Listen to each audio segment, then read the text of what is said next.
Anda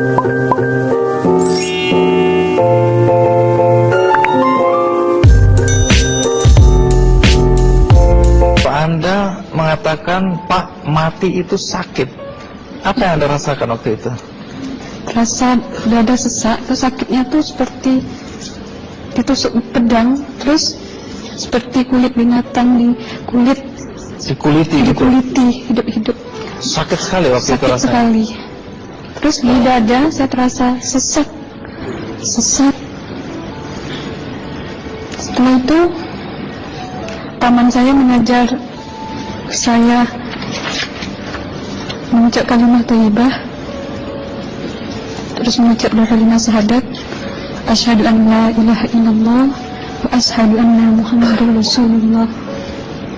Apa betul waktu roh Anda itu dicabut dari kaki gitu, Ya. Anda bisa melihat jasad Anda? Sempat saya melihat jasad saya pada waktu itu, tapi sebentar. Setelah itu saya dibawa pergi oleh dua orang malaikat ini. Dan pada waktu itu saya ingin ketemu sama ayah saya. Kebetulan ayah saya sudah meninggal.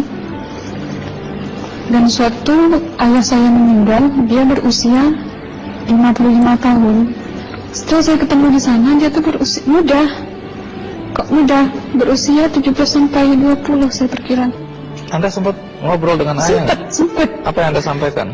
Waktu itu ayah nangis. Ayah saya bilang, kenapa kamu kesini nak? Pulanglah, di rumah tidak ada orang. Kasihan lihat ibumu dan adik-adikmu. Tidak ayah, janjiku sama Allah sudah sampai.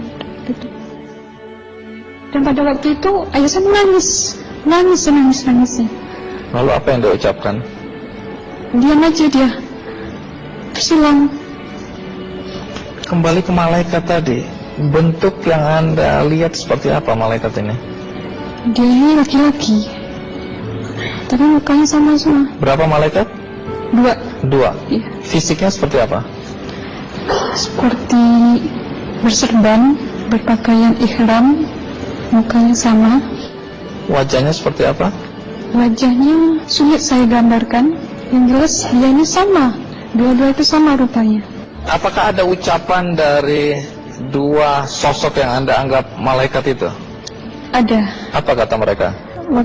Waktu itu saya mengalami perjalanan spiritual. Saya disoal oleh malaikat itu dengan sebutan Ma ayyutuka, siapa Tuhanmu? Waktu itu roh saya menjawab, Tuhanku adalah Allah. Siapa pemimpinmu?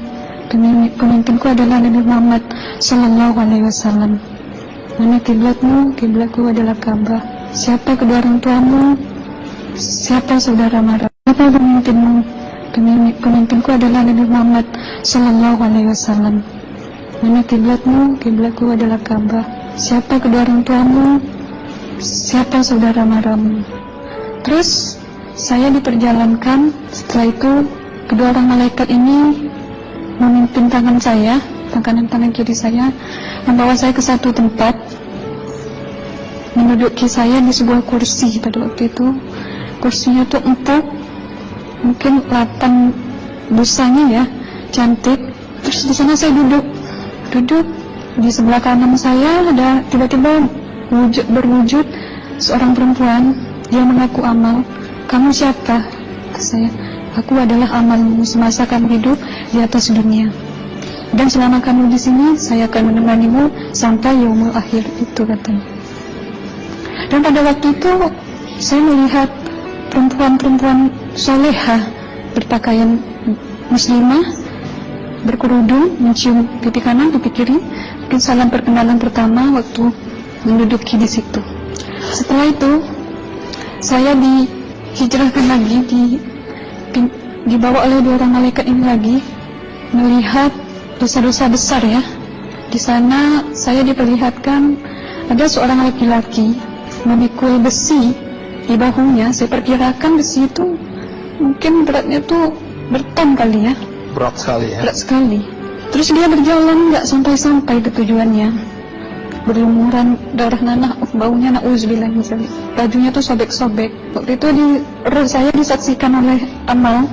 Saya tanya kepada Amal, roh tanya sama Amal, wahai Amalku, dosa apakah yang manusia ini lakukan sewaktu ia hidup di atas dunia? Amal menjawab pada waktu itu, sewaktu manusia ini di atas dunia, dia ini adalah menyantet orang, menemuh orang, sehingga dia berjalan nggak sampai yaumul akhir katanya. Yang kedua, saya melihat ada seorang laki-laki saling bunuh-membunuh.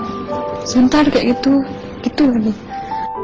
Sewaktu manusia ini hidup di atas dunia, dia adalah seorang pembunuh, hingga dia tidak mau bertanggung jawab terhadap orang yang dibunuhnya. Terus yang ketiga, saya melihat ada seorang laki-laki dihujam kemaluannya pakai besi panas, timah panas itu ya, hingga menembus. Waktu itu roh bilang sama amal, wahai amalku, dosa apakah yang manusia ini hidup di atas dunia? Amal waktu itu menjawab, sewaktu manusia ini hidup di atas dunia, manusia ini adalah seorang perzina. Setelah itu saya melihat ada seorang hingga dia tidak mau bertanggung jawab terhadap orang yang dibunuhnya. Terus yang ketiga, saya melihat ada seorang laki-laki dihujam kemaluannya pakai besi panas, timah panas itu ya, hingga menembus.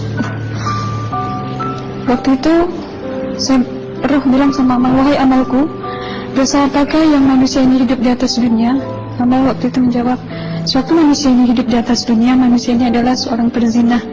Setelah itu saya melihat ada seorang laki-laki disebati oleh rotan.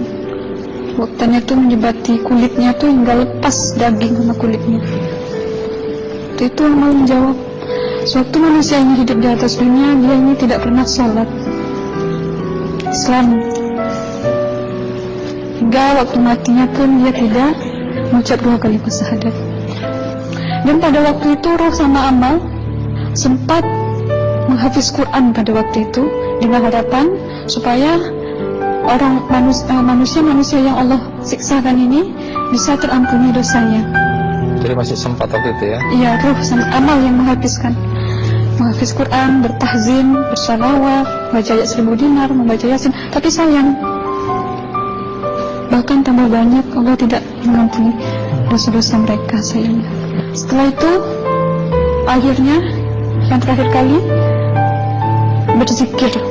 Zikir saya pada waktu itu, subhanallah, walhamdulillah, wa la ilaha illallah, wallahu akbar, la haula wa la quwwata illa billahil aliyyil azim. Sekuat-kuatnya nada saya berteriak, tiba-tiba saya merasakan detik jantung ya. Waktu itu mungkin paman saya yang menyaksikan. Itu saya koma.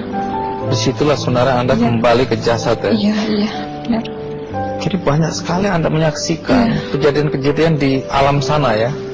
Nah, menarik karena waktu kami menghubungin Mbak Aslina, pada dasarnya Mbak Aslina keberatan menceritakan kembali kisahnya.